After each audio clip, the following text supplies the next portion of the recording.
And what I decided to do after my daughter died at the hands of some negligent doctors, and I couldn't get the justice that I need, I created the only nonprofit in the country, and it's called the National Medical Malpractice Advocacy Association. And what I do is I help those people navigate through the medical system. I've helped people to get out of nursing home abuse, people who have been medically kidnapped. I've helped people who have been, who just need their bills taken care of within the hospital system. I've helped people that they wanted to take off of life support and the family didn't want to do that. I have been around. I've been instrumental in getting 2 lobbyists to come on board with a nonprofit, the first time in history for a lobbyist, one in Louisiana and the other one here in Louisiana and Virginia. And they work on behalf of those who have been harmed by medical error. That's history. That is something that has never occurred before. I've always been a fighter. I've always been the one that's fighting behind closed doors. I was just talking earlier, and while people were speaking, people didn't know that during the COVID time, when they weren't allowing you to go into the nursing homes, I was writing letters to the Government Accountability Office. I was writing letters to Governor Abbott. I was writing letters asking even Anthony Fauci that people need to be able to go into these nursing homes, because once they are incapacitated, they can't give you permission. So someone needed to be there. So I was behind closed doors, working behind the closed doors. This is what I've done all my life, working behind the closed doors. Not blame her death because she was disabled. I had to fight. I was not going to sit around and just sit and just let that go by. And I didn't get the justice that I wanted, like United My Justice. I stumped, I protested, but I still didn't get the justice that I needed.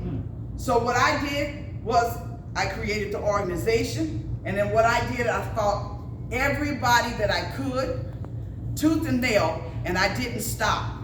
Now I didn't get it in the courtroom, but I got rid of some people who were behind closed doors who should have not been there. I got rid of some people who were sitting in office who should not be sitting in office. So I tell you this, that I will not stop. I'm not afraid of the giant. Yes. All and right. I still have my slingshot. Yes. All right. My smooth rocks. Yes. So I'm not afraid to fight. I don't think anybody is greater than God. Right. I believe that if we don't stand up for something, we're not going to get it done. That's right. My question to you is, what do you want? What do you want? Yes. If you want change, then you have to be the change that gets it. Yes. You have to be the ones that are out there fighting. They're fighting you right now because you're fighting them back. They weren't expecting for you to come out and stomp the ground, start making noise, and saying you're not going to do this to me anymore. But guess what? You keep doing it. You keep fighting. You keep telling them, no, I deserve better, because you do deserve better. We don't need to be living on the street like she said. Well, we got homeless people living on the street. Why? Because you're swindling money. You're taking the monies that are supposed to be allotted for this and you're putting it in your own pocket. Why? This is the reason why you have homeless population. Because people are being put out because you're taking things from places where it's not supposed to be. Absolutely. So who am I? I'm the person that's not afraid.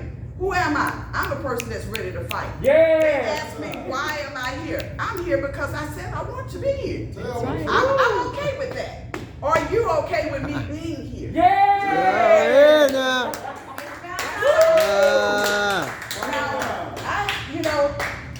People say, what's your platform?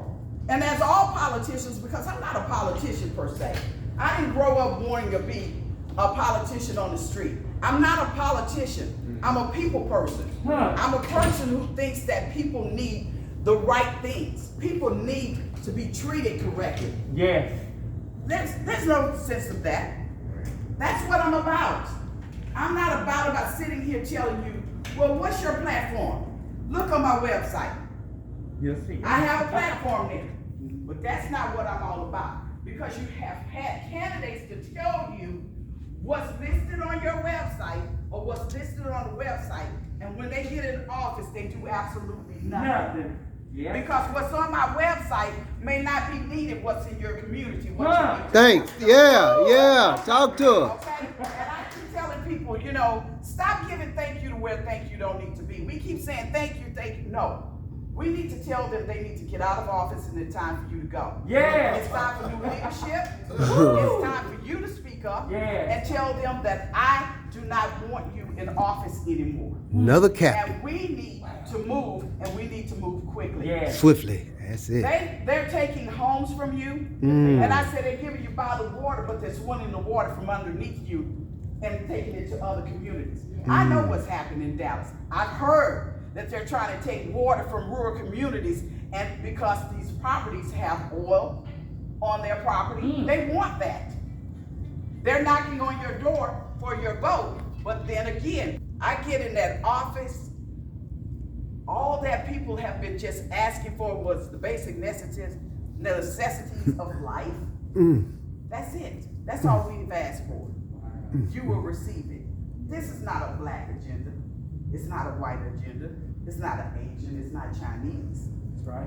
If I just do my job, every last person in this room will get what they're supposed to have. Yeah. And so, as I end myself today, I always say, guess what? I'm Deirdre Gilbert. I love that.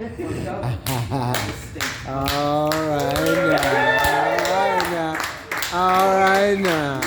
Let's give her a hand clap, y'all. She will be our next governor of Texas right here. You heard And we right here, are y'all. going to help Right here, get her y'all. elected. Yes. And she will make history as the first African-American woman of the state of Texas. Are y'all ready for it? Yeah. Are you ready for it? Are you ready? Hey, I can do that. Are y'all ready for it? Yeah. One more time. Are you ready for it? Yeah. I'm about to be your hype person. Okay. All right. Anybody else want